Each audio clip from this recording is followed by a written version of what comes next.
There are many faces that represent Clicktivism, the point at which activism meets the increasingly digital world. Some are more notorious than others. But what exactly is Clicktivism? The quick answer is, it depends. Let's get started. The definition of Clicktivism itself relies heavily on who you ask. It can carry a positive or a negative connotation.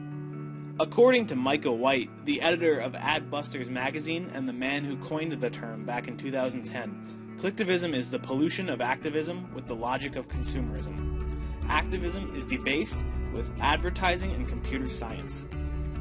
But Clicktivism has more recently been associated with a more positive attitude. Even though the term has only been around for a few years, similar concepts have been studied for at least a decade. Some other common terms are digital activism, slacktivism, and hacktivism. The latter two have very negative connotations.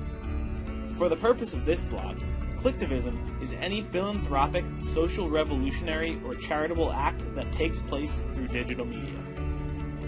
Clicktivism is important because it can help charities gain exposure, it promotes general giving to those with financial hardships, it can help fund startups, and it can spread valuable public information in disaster and crisis situations. The mission of the Clicktivist revolves around understanding motivations that prompt participation.